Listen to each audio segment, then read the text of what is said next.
Lakini kuna watu, kuna vitu zingine ziko loud kuliko ibada. Na kuna brother nilikuanga naye hapa ndani. Bado anakujanga mara moja. Jamaa kwa hii inaitangwa ati. Hii ya kusheki na unarusha B-boy. Sasa hiyo simu. Sasa huwezi mpita.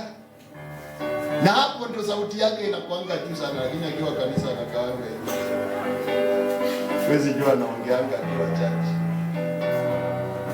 Lakini katamurula mkanisa manyo ole barekelea agiraota. Na watu sauti zao ziko juu kuliko ibada. Alafu kitu ya mwisho, keep your eyes open. The answer may come in a form you didn't expect. Keep your eyes open. Ambia jirani yako usifunge macho yako. Ongea na mtu mwambie usifunge macho yako.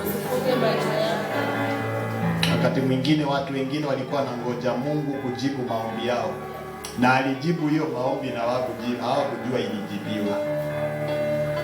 Because their eyes were not open. Wakati mwingine Mungu anaweza kukuja kwa njia ambayo haukutarajia atakuja. Juzi wiki ambayo inaisha, there is a certain guy I wanted to bless him. Sina pesa mingi, nilitaka kumbariki. Anakwanga pale mwicho tu, anakaa wasimu lakini si wasimu. Sasa I wanted to bless him. Ni mtu mzima tu, mtu ako na mke na vitu kama hizo. So nilikuwa napita na nikasikia nimfanyie kitu na nimbariki. So nikaenda akanisalamia hapo. Nimezoea kumpatia pesa tukikutana. So wakati nilienda kwake nikamwambia nisaidie tembo. Nasikia kukula ndizi na sina kitu. Na alikuwa ameshika tembo kwa mkono tu. Alikuwa ameshika tembo. Na nilikuwa nataka nimpatie 100. Sasa nikamwambia nisaidie tembo. Saidie tembo bwana. Nataka kula ndizi, kulikuwa na ndizi. Saidie. Si hata mimi nakupatia zangu. Leo siwe na wewe nibariki bwana. Nibariki na hii tembo. In fact nimeiona nibariki na hii. Jamaa alikataa kabisa alikataa. And I was like, look at this man. Look at this man. So he ended up not receiving my blessing. Why? Because that was my test. What do I mean? Najaribu kumaanisha nini? At times Mungu anaweza kukujibu kwa njia yenye hukutarajia. And that's why your spiritual eyes must be open. Huyu mtu pengine alikuwa anaamini mtu akambariki na kitu. Wewe hao wenye wanapiga huko. Alikuwa anaamini Mungu mtu ambariki na kitu. Lakini angalia, huyo mtu akumbariki amekuja na style ya kutarajia. Bwana sifiwe. Amekuja na style yenye hakutarajia mtu anaweza kuja kwa style hiyo. Ni baraka ngapi umemiss? Ni maombi yako mangapi ambayo yalimejibiwa na ukakosa kujua yamejibiwa kwa sababu haukuwa sensitive kiroho? Wengine wenu si ati Mungu alikataa kuwajibu. Mlijibiwa kitambo lakini Mungu jua mlijibiwa. Your spiritual eyes must be sensitive. Keep your eyes open so that chochote Mungu anakufanyia uweze kudetect na kuelewa ya kwamba this is God that is speaking to me. This is God that is answering my prayer. Inua mkono wako, sema Bwana Yesu, fungua macho yangu ili unapojibu maombi yangu nisikose kujua na kufahamu wakati baraka zangu zinapoachiliwa kwa jina la Yesu. Na ninakuombea kwa jina la Yesu ya kwamba majibu ya maombi yako haitakupita. Haujanisikia? Ninasema majibu ya maombi yako haitakupita kwa sababu macho yako yamefungika, kwa sababu hauko makini kiroho. You will be able to understand and you will be able to know when God is answering your prayers in the name of Jesus Christ. Ninaomba baraka zangu hazitanipita, ninaomba majibu yangu haitanipita kwa sababu ya kukosa kuwa sensitive kiroho, katika jina la Yesu Kristo. Kuna mtu ambaye pengine anakuja tu kwako akuitishe chai, umpitie chai na mandazi, na huyo mtu wakati ataondoka ndio mlango wa baraka zako utakuwa umefunguliwa, lakini wakati walikuja uliwaignore. When they came, you ignored them. Praise the name of the living God. How many people have you ignored when you are waiting on God? Ni watu wangapi umeignore wakati wewe unangojea Mungu? How many people have you ignored? Lakini unataka Mungu wewe asikuignore, but you ignore people, right? May your eyes be open. Ndio leo nilikuwa nafundisha, hata sikuwa naongea. May your eyes be open. Amen. Naomba macho yetu kama kanisa yatafunguliwa, so that our blessings hazitatupita. In the name of Jesus Christ. The doors to your ministry that God has packed in you hazitakupita kwa jina la Yesu. May your eyes be open. So nataka uweke hizo vitu zote tano chini. Uandike hizo vitu zote tano na zitakusaidia sana wakati unangojea Mungu. Jambo la kwanza tulisema ufanye moyo wako kuwa mwepesi. You make your heart soft. Keep your heart soft. Moyo wako ukuwe mwepesi ili ya kwamba usiwe mgumu kama wa Farao. Jambo la pili tukasema keep your hands working. Usiache kufanya kazi ambayo Mungu amekupatia kufanya. Jambo la tatu tukasema keep your hope alive. Tumaini lako lisije likapotea kwa sababu ya hali ambayo uko ndani. Jambo la nne tukasema ya kwamba keep your worship loud. Ibada, usiache ibada na ibada yako isikike.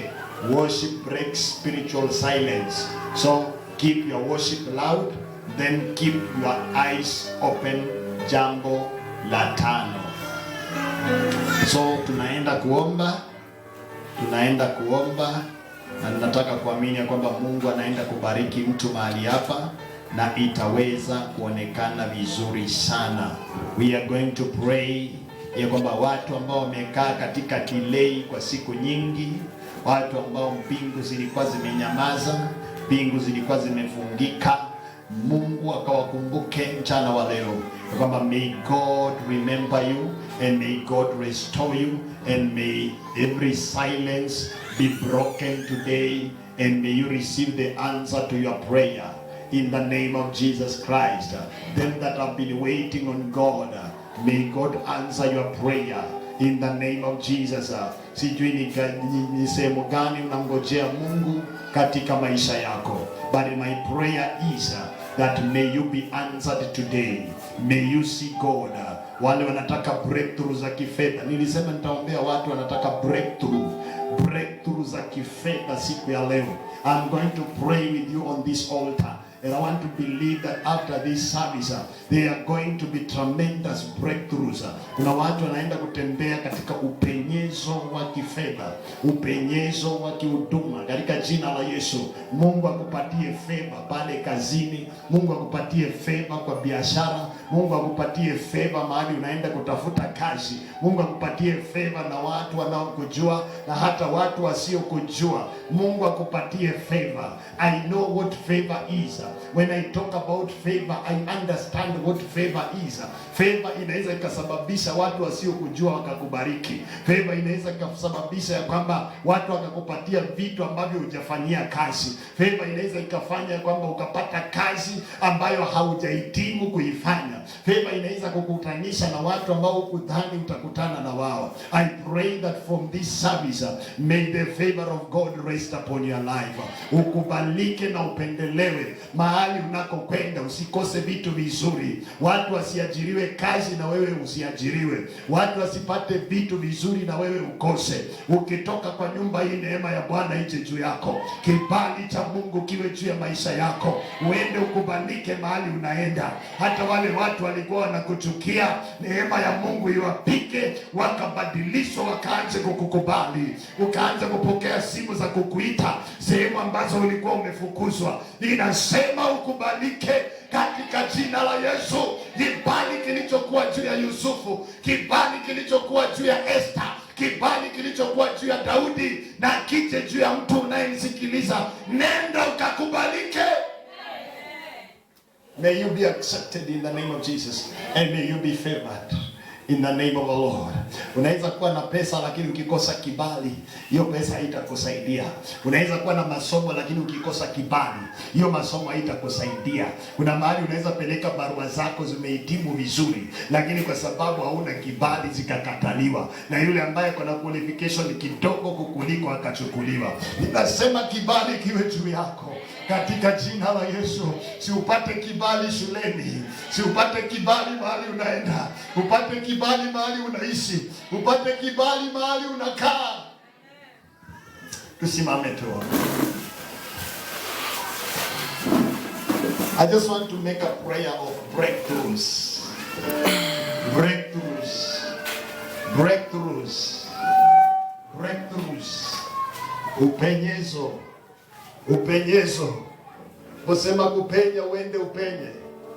Uende ukapenye, mtu wa Mungu. Andiko inaongea kuhusu mwanamke mmoja aliyetokwa na damu miaka 12. Huyu mwanamke amekataliwa. Akienda mahali watu wanaongea mambo ya wamama, wanamwacha hapo kwa sababu ananuka. Huyu mtu ananuka. Huyu mtu naona mwili imeisha. Huyu mtu ako na shida ambayo madaktari wameshindwa kabisa. Oh God. Oh God. Oh God. Lakini Biblia inasema siku moja akasikia habari za Yesu, akaamua, mimi sitakaa nikufie hapa. Mimi sitaendelea kukaa nikufie hapa. Mimi sitaambia mtu anipeleke. Mimi nitaenda tu. Andiko inasema akajipenyeza, kwa sababu watu wamejaa, wanaotaka kuhudumiwa ni wengi. Akaenda akaanza kujipenyeza. Akajipenyeza mpaka akafika mahali Yesu alikuweko. Akanyosha mkono wake, akaguza upindo wa vazi lake. Mwanamke ambaye alikuwa ameteseka 12 years, maandiko inasema hivi ya kwamba akapona na akahisi mwilini mwake ya kwamba amepona. Zinasema ukitoka hapa, nenda ukajipenyeze, ukapenye, ukapite mahali ulikuwa umezuiliwa. Sijui ni nini kilikuwa kimekuzuia. Kuna watu wamezuiwa na nguvu za giza, kuna watu wamezuiwa na wachawi, kuna watu wamezuiwa na mapepo, kuna watu wamezuiwa na maroho za mbalimbali. Lakini this is my prayer for you. Nenda ukapenye, mtu wa Mungu, ukapite viwango ambavyo ulikuwa umezuiwa, ukapite maeneo ambayo ulikuwa umefungiwa, ukapite maeneo ambayo ulikuwa umesema hutapita. After this service, nenda ukaanze kupita. Nenda ukaanze kufanya vitu ambavyo ulikuwa umeshindwa kuvifanya. Inasema hiyo biashara ukitoka kwa ibada iende yamke, iende ikapate upako mpya. I release a new anointing in your business, a new anointing in your job. Receive a new anointing, anointing ya kupenya, anointing ya kuinuliwa, upite viwango ambavyo alisema hutapita. Nimekuja kwa mamlaka ya kinabii, ninakanusha kila sentensi ambayo alitamka juu ya maisha yako, kila sentensi ya uovu, kila sentensi yenye mashtaka ambayo alitamka kinyume na maisha yako, kinyume na watoto wako, kinyume na kazi yako. Ninakanusha hizo sentensi kwa mamlaka ya juu zaidi. Ninasema hizo sentensi hazitafanya kazi kwa maisha yako. Nimezivunja leo na ninakupatia neema na anointing ya kupenya na kuendelea. Oh my God, unapita viwango ambavyo watu wa kwenu walifika. Unapita viwango ambavyo marafiki zako wamefika. Ninasema receive the grace in the name of Jesus. Receive the grace. Receive the grace. Receive receive the grace. Nenda ukubalike sokoni, ukubalike kwa hiyo city, ukubalike kwa hiyo boma, ukubalike kwa hiyo plota. Ninasema nenda ukubalike, nenda ukubalike. I say nenda ukubalike. Oh God, I release an anointing of favor. Favor. I say favor. Favor in your workplace. Favor over your life. Favor in that school. May you be favored. Walio na madeni, nendeni mkubalike. Nendeni mkubalike. I say nenda ukubalike kwa jina la Yesu. Oh my Father, siwachilie kibali juu ya watoto hawa wako kwa nyumba hii. Chilia kibali juu yao. Oh my Father, chilia kibali juu yao. Chilia kibali juu yao Bwana. Hai. Hey. Niliambiwa niombee watu wako na madeni hapa. Watu wako na madeni. Watu wanataka breakthroughs. Oh my Father. Oh God. I don't know who they are. Lakini wanajijua mali wako. Watu wako na roho ya madeni. Yaani umekopa, kukopa si ya kawaida. Unakopanga kukopa ile ambayo mpaka unashtuka, jamani, huyu ni mimi kweli? Uko na madeni right, left, center and everywhere. You have borrowed. You have borrowed. Sasa hata kuna njia huwezi kupita. Kuna watu huwezi kutana na wao. Kuna mahali sasa hata unatamani kwenda hapo lakini huwezi enda kwa sababu madeni imejaa. Kaniambia Mungu niombe na watu. Madeni ni roho. Madeni ni spirit. I pray in the name of Jesus. Watoto wa nyumba hii hawataishi na madeni. Ninasema watoto wa nyumba hii hawataishi na madeni. Hata kama hauna mamilioni na pesa nyingi, lakini hautaishi na madeni. Mungu ameniambia nikuombee ili roho ya madeni ikuache. Roho ya madeni ikuondokee. Roho ya madeni anze kukufa leo. Ukitoka hapo uanze kulipa madeni, si kuendelea kukopa. Kuna watu wakitoka kwa hii nyumba, neema ya kulipa madeni na kuziba ile mashimo ya madeni, wanaondoka wakiwa wameibeba. Receive that grace. I don't know who I'm talking to, lakini nitaenda kuomba na wewe in the name of Jesus. Nakumbuka kuna wakati niliteswa na madeni, nilihangaishwa na roho ya madeni. Oh God, nilihangaishwa na madeni, nikawa nimekopa duka yoyote yenye najua mwenyewe nimekopa nayo. Sasa duka nilikuwa sijakopa ni ile pengine sijui mwenyewe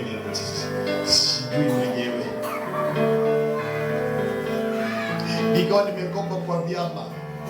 Apu zote za simu za loan nimekopa. Sasa wale watu ninawajua nimewakopa. Sasa nimekopa everybody.